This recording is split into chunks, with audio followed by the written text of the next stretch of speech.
کہ دیکھو اگر تاجر آخرت کو سامنے رکھ کر پیسہ کماتا ہے، پیسہ بھی ملے گا اور آخرت بھی ملے گی کہ میں خرچ کروں گا اپنی ذات پر بھی. آپ نے نیت یہ کر لی کہ میں دولت اس لیے کما رہا ہوں کہ میں لوگوں کے سامنے ہاتھ نہ پھیلاؤں، کیونکہ ہاتھ پھیلانے والا اللہ کی نظر میں قیامت کے دن رسوا ہوگا.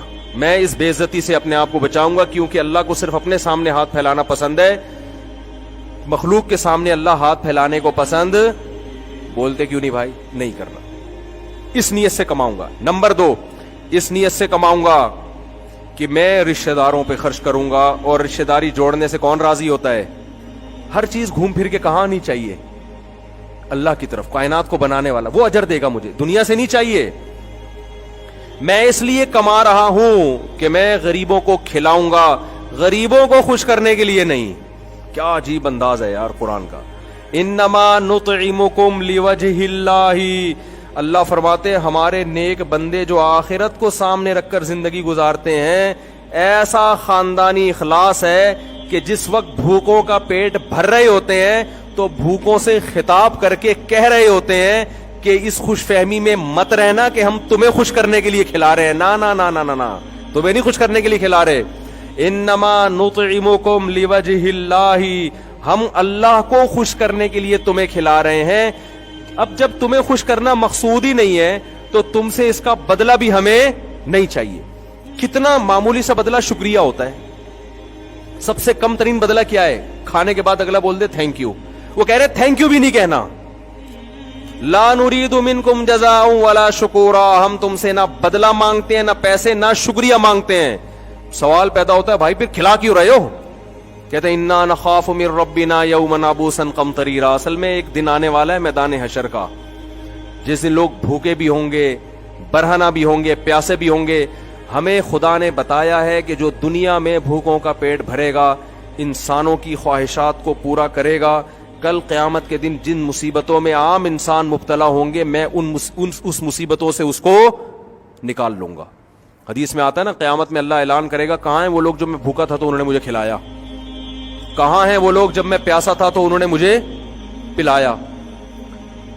تو لوگ کہیں گے اللہ تو کیسے بھوکا ہو سکتا ہے؟ اللہ کہے گا میری مخلوق بھوکی تھی، جس نے اس کو کھلایا وہ ایسے ہی ہے جیسے اس نے مجھے کھلایا. رشتہ داری جوڑنا یہ بڑا اہم حکم ہے اسلام کا. خدا کی قسم اگر آپ آخرت کا تصور نہیں ہے نا تو رشتہ داری جوڑنا اس زمانے میں تقریباً ناممکن ہے، کیونکہ مطلب پرست لوگ ہیں. رشتہ دار کا جب تک آپ سے مطلب ہوگا آپ ہٹو بچوں بہت اچھے زندہ باد. جس دن مطلب نہ ہوا وہ ٹھینگا دکھا کے پتلی گلی سے نکل لے گا. بھائی منہ موڑ لیتے ہیں، بہنیں منہ موڑ لیتی ہیں. ابا آج کل لفٹ نہیں کراتے، بچہ اگر کما کے نہیں دے رہا. ارے باپ بیٹے کے رشتے سے بھی کوئی مضبوط رشتہ ہوتا ہے، لیکن آج کل سب سے مضبوط رشتہ کیا ہے؟ روکڑا. بچہ ایک نمبر تمیز سے بات نہ کرے ابا سے. جو بیان سن رہے ہیں ان اباؤں کے علاوہ کی بات کر رہا ہوں میں، آپ کی بات کسی کی بھی نہیں کر رہا، میں ذہن میں رکھیں. بچہ تمیز سے بات نہیں کرتا ابا سے، خدمت نہیں کرتا، لیکن اتفاق سے اس کی لاٹری کھل گئی ہے، پیسے بہت ہیں اس کی جیب میں، ابا کو دیتا رہتا ہے حسب معمول. بہت اچھا بیٹا ہے، بہت کیا ہے، نیک بچہ ہے میرا. چرس پیے، نماز نہ پڑھے، ابا سے بدتمیزی بھی کرے، کوئی بات نہیں بھائی، پیسے کس کے پاس ہیں. اور ایک بچہ بیچارہ نیک ہے، اس کی قسمت کے وہ کاروبار چلتا نہیں ہے، جس کاروبار میں ہاتھ ڈالتا ہے وہ کام کیا ہو جاتا ہے؟ ڈوب جاتا ہے. وہ جاب مل نہیں رہی، اس کا قصور نہیں ہے، لیکن وہ بیچارہ پاؤں دبا کے ابا کو خوش کرنے کی کوشش کر رہا ہے. ابا اس سے خوش نہیں ہوتے، تانے دیتے رہتے، کم بخت کماتا نہیں. ایسا مارکیٹ میں چل رہا ہے. جو آپ لوگوں کے علاوہ کی بات کر رہا ہوں، آپ اپنی انسلٹ محسوس نہ کریں یار، ہم ایسی باتیں کر رہے ہیں ہمیں سامنے بٹھا کے شرمندہ کر رہے ہیں. میں نے پہلے بتا دیا میں آپ لوگوں کے علاوہ کی بات کر رہا ہوں. تو حالانکہ بیٹا تو آپ کا کی اولاد ہے نا بھائی. اگر وہ بیچارہ نہیں کما سکتا، بعض لوگوں کا دماغ ہی نہیں چلتا بزنس میں، کوئی بات نہیں یار، بیٹا میرا تم سے رشتہ اس لیے تھوڑی ہے کہ تم کما کے کھلاؤ گے، نہیں بھی کھلاؤ، اولاد ہو میری تم. تو رشتہ داری جوڑنا اس زمانے میں اگر اللہ کا خوف نہ ہو تو کیا ہے؟ ناممکن. آپ کو رشتہ داروں کے ساتھ اچھے سلوک کا آؤٹ پٹ نہیں ملتا. یہ بتا دوں آپ کو میں، یہ کام وہی کرے گا جو رشتوں کو جوڑتا کس کے لیے؟ بولو نا یار کیا ہو گیا؟ اللہ کے لیے. وہ بھائی سے تعلق اچھا رکھے گا، بھائی کا اس سے اچھا تعلق نہیں بھی ہے، یہ گفٹ دیتا رہے گا اس کو. بھائی ہم کس کے لیے کر رہے ہیں؟ اللہ نے حکم دیا رشتے کو جوڑو، بس ختم ہو گئی بات. سل من قطع کا، نبی نے فرمایا جو توڑتا ہے اس سے جوڑو. یہ بڑا مشکل کام ہوتا ہے کہ یار ادھر سے تو کوئی رسپانس ہی نہیں مل رہا اور ہم جوڑیں. تو بھائی جوڑنا ہے، آپ کا جب بلڈ ریلیشن ہے تو آپ کو کیا کرنا ہے؟ رشتے جوڑ کے رکھنے آپ.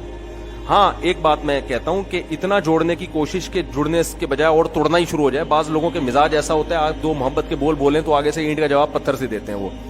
تو اس میں جتنا چپکو گے نا بجائے فائدے کے الٹا کیا ہوتا ہے؟ دشمنیاں بڑھتی ہیں. تو اس میں ہم لوگوں کو کہتے ہیں تھوڑا سا ریزرو رہو. مزاج ایسا ہوتا ہے نا کہ ہم کہتے ہیں تھوڑا ریزرو رہو. ویسے پیسوں کے ذریعے، ہدیے کے ذریعے تعاون. تو آپ اگر پیسہ کماتے ہیں، آپ کی نیت کیا ہے؟ آخرت.